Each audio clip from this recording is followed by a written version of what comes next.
हम लोगों ने अर्तुगरल पापड़ बना लिए, हम लोगों ने हर चीज़ पे अर्तुगरल लिख लिया, हम लोगों ने अपने घरों की दीवारों पे लिख लिया। हम लोग इतने पोजेसिव हो गए वो ड्रामा देखने के लिए कि इवन के लोगों ने बहस जंग छेड़ ली एक दूसरे से, उसकी ज़ात पे जंग छेड़ ली। कैमरा ऑन है, बता तो देंगे।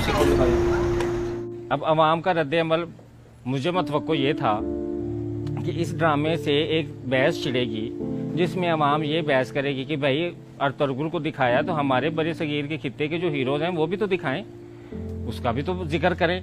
लेकिन वो कहानियां तब बताएं जब मुल्क से मोहब्बत हो।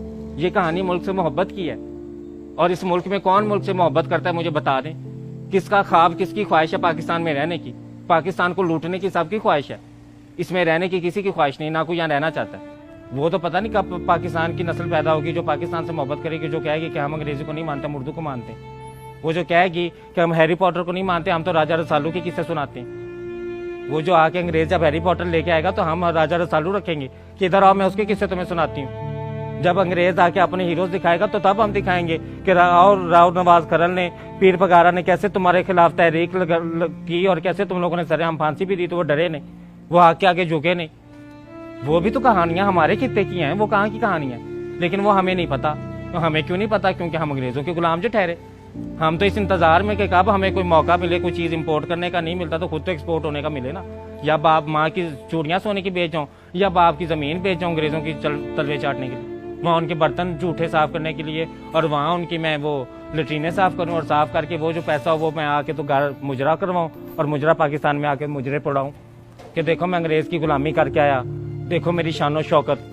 जिस मुल्क के रहने वाले बाशिंदे उस मुल्क से इतने गद्दार हों, उस मुल्क के इतने बेवफा बेफैज हों, इस थाली में खा के इस थाली में छेद करने वाली ये अवाम ये बाहर जाके खुश होती है, ये यहाँ पे फख्र समझती है। या सारी जिंदगी कमाई, सारी जिंदगी पाकिस्तान से पैसा कमा के तो वो बाहर लेके जाते, सारी जिंदगी खाया पाकिस्तान का, 20 साल तुम लोगों ने पाकिस्तान में खाया, खा के फिर तुम लोगों ने 10 साल पैसा इकट्ठा बाहर जाने के लिए किया और फिर बाहर जाके अंग्रेजों की गुलामी शुरू कर दी। हमारे मुल्क की जबान उर्दू जबान जिसकी शायरी सुनते हैं अंग्रेज बैठ के, वो बाबा बुल्ले के शाह का कलाम जो पंजाबी में शेर अंग्रेज बैठ के सुन रहा है और वो दुनिया में उसका नाम ले रहा है, उसको प्रमोट कर रहा है, हम उसी पंजाबी को तौहीन समझते हैं। आप जाए नाके पे, आप उसी नाके वाले से पंजाबी में बात करके उसका रवैया देख लें, फिर उसी से इंग्लिश में बात करके उसका रवैया देख लें। पंजाबी में बात करेंगे तो वो कहेगा कि ये कोई पागल घटिया इंसान है, जाहिल सा, इसको तो डराओ धमकाओ, इसको तो पूछो कौन हो यार, कहाँ से आए हो, की गल तीनू, की मसला वा तीनू, कौन आ तू, कार्ड विखा, ये विखा, कित्थों आ। ये पंजाबी बोलने वाले के साथ सलूक। और उसी पुलिस वाले से अगर इंग्लिश में बात कर लें तो वो आपको कभी भी नहीं कहेगा कि कार्ड विखा, कित्थों आया मैं, कौन आ। वो yes thank you sir, thank you, नहीं okay thank you, yes sir, yes sir. दफ्तर में चले जाएं नौकरी लेने के लिए, इंग्लिश आती नहीं सर, चलो जाओ तुम्हें नौकरी नहीं मिलेगी, अंग्रेज का गुलाम ही नहीं है, जाओ गुलामी के लिए अंग्रेजी सीख के आओ। तलवे कैसे चाटने हैं? कब हम कहेंगे कि मैंने फेयर एंड लवली नहीं, मैंने तिब्बत क्रीम लगानी है? कब हम कहेंगे कि मैंने कोको कोला नहीं, मैंने शिजान जूस पीना है? कब हम कहेंगे? कोको कोला भी जहर ही है, चीनी है। शिजान जूस में भी तो इतनी चीनी जहर नहीं होगी जितनी कोको कोला पिला, वो हमें शौक है पीने का। लेकिन हमने तिब्बत क्रीम नहीं लगानी, हमने फेयर एंड लवली क्रीम लगानी है। और लगानी क्यों है? क्योंकि जी अंग्रेज गोरा है तो हमने तो गोरे होना है। अंग्रेज धूप में बैठ के बेशक रंग गंदमी करता है, बेशक वो कहता है कि मैंने सूरज में सैन टैन लेना है और मैंने रंग गंदमी करना है और कशिश गंदमी रंग में, लेकिन नहीं भाई, वो तो अंग्रेज की आला जरफी अगर वो ये बात कर देते हैं। लेकिन हम ज़ेनी गुलाम लोग हैं, हम आला दर्जे के, इंतहाई आला दर्जे के गुलाम लोग हैं। हम लोगों ने तो रंग गोरा करना है, अंग्रेज का रंग जो गोरा है। अंग्रेज फटी पैंट पहनता है, अंग्रेज अपनी सारे वो नंगा ही फिरता है, वो कौन से कपड़े पहनता है? उनके यहाँ कोई इतना कॉन्सेप्ट नहीं पाया जाता। हम लोगों ने भी, ब्रांड ने माशाल्लाह क्या कि सारी पैंटें और शर्टें हमने फाड़ दी हैं। उनका नाम क्या रखा है? Destroy jeans. फटी पैंट नहीं कहना, फटी पैंट से तो वो पता चल जाएगा कि फटी पैंट है, वो तो गरीब मजाक उड़ाएगा कि मैं तो गुर्बत से फटी पैंट पहन हूँ, तुम्हें किसने मजबूर किया? अब कौन बताया कि अंग्रेज के गुलाम है ये लोग? वो तो अंग्रेजों को आइडियलाइज किया हुआ है ना, उनको आइडियलाइज किया कि नंगे घूमते हैं, तो हम क्या करें? यहाँ पे अब इस्लामी मुल्क है, अब यहाँ पे नंगे तो घूम सकते, हम डिस्ट्रॉय जीन्स पहन लेते हैं कि वो सारी फाड़ के टंगा तो थल्ले सारी फाड़ के तो फिर हम डिस्ट्रॉय जीन्स पहन के जी नंगे घूमे। हमारे पास एक कल्चर था, हमारी शलवार कमीज थी, हमारे सिंध में कितना प्यारा लिबास है, हमारे पठानों का कितना खूबसूरत कल्चर है, हमारे सूबों में जाए कितना प्यारा कल्चर है।